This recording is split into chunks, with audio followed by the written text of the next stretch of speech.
என்னம்மா பண்ணுற? நீ கான் கேட்டில, சரி அதான் குக்கரில் வேக போடலாம் அப்படின்ட்டு இந்த இதெல்லாம் தோலெல்லாம் எடுத்துட்டு நைஃப் வச்சு கட் பண்ணலான்னு பார்த்தேன். நைஃப் உள்ள மாட்டின்றது, எடுக்க வர மாட்டேங்குது. இதுக்கு ஏதாவது மிஷின் இருந்தால் சொல்லுங்கள் ஃப்ரெண்ட்ஸ். எனக்கு ஒரு வழியாக கட் பண்ணி எடுத்துட்டேன். இதை வந்து குட்டி குக்கரில் போட்டு எடுத்துட்டு ஒரு சின்னதாக ஒரு அரை ஸ்பூன் வந்து டேபிள் சால்ட்டோ இல்லை கல் உப்போ போட்டு ஒரு 4-5 விசில் விட்டு எடுத்துகிட்டு வந்துடலாம். இப்போது ஒரு 6 விசில் விட்டு எடுத்துட்டேன். பார்ப்போம் எப்படி வந்திருக்கு பார்ப்போம். நல்லா கலர்ஃபுல்லாக இருக்குது. ஓகே, நல்லா வந்திருக்கு. இதை இப்போ இந்த கானை ஃபுல்லாக எடுத்துகிட்டு மசால் போட்டு சாப்பிட வேண்டியதுதான். ஃப்ரெண்ட்ஸ் இங்கே பாருங்கள், வேக வச்சு எடுத்துட்டோமா. இப்போ அந்த சூட்டோடு சாப்பிட்டா தான் நல்லாயிருக்கும். கை வச்சும் எடுக்க முடியல, அதனால் 2 கத்தி எடுத்துக்கோங்க. அதில் இந்த நடுவில் இந்த ஒரு தண்டு மாதிரி ஒன்று இருக்கும், அதில் ஒரு கத்தியை வச்சு குத்திக்கோங்க அப்படியே.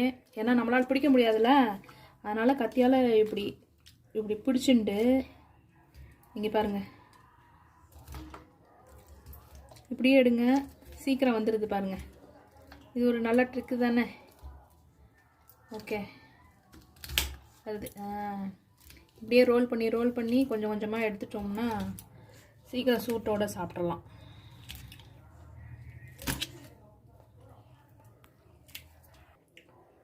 இப்போ பாருங்கள், இப்போது கொஞ்சம் பட்டர் போட்டிருக்கேன், தெரியுதா? இதுதான் பட்டர். இப்போ பாருங்கள், கொஞ்சமாக சால்ட்டு போடலாமா? ஆல்ரெடி வேகும்போது போட்டிருக்கேன். இந்த பட்டரில் வேறு உப்பு இருக்கும், பார்த்துக்கோங்க. உங்களோட டேஸ்ட்டுக்கு ஏற்ற மாதிரி தான். நான் இங்கே பாருங்கள், ஒரு பிஞ்சு தான் போட்டிருக்கேன், அவ்வளோதான். இதுக்கடுத்தாப்புலாம் மிளகா அப்படி போடலாம். அப்படி இல்லைன்னா உங்களுக்கு மிளகா அப்படி பிடிக்கலன்னா பெப்பர் பவுடர், ஒயிட் பெப்பர் போட்டுக்கோங்க. நான் வந்து கொஞ்சமாக மிளகா அப்படி போட்டிருக்கேன், அவ்வளோதான் போதும். இதை நல்லா அப்படி இப்படி நல்லா சூட்டோடே பரட்டிடுங்க. அப்போ தான் அந்த பட்டர் நல்லா அதில் உருகி நல்லா இருக்கும். சாப்பிடும்போது வாசனை நல்லா இருக்கும். இது இப்படி பண்ணு. நான் அதுக்குள்ளே இப்போ மிச்சம் இருக்கிற இதை சோளத்தையும் எடுத்துடுறேன். ஓகே. இது மேலே அப்படியே குட்டியாக ஒரு கேரட் எடுத்து அப்படியே துருவி விட்டுருங்க. இதுக்கு மேலே மாங்காய் போடலாம், குக்கும்பர் போடலாம், அதுக்கப்புறம் பார்த்திங்கன்னா கொத்தமல்லி தழை போடலாம். என்னென்ன நம்ம இஷ்டம்தான், எல்லாமே போட்டு சாப்பிட்லாம். குக்கும்பர் நல்லாயிருக்கும் இது கூட போட்டு சாப்பிட்டா.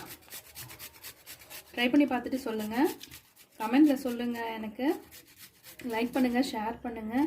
மெயினாக என்னோடய சேனலை சப்ஸ்கிரைப் பண்ணுங்கள் ஃப்ரெண்ட்ஸ். அடுத்த ரெசிபியில் பார்க்கலாம். தேங்க்யூ.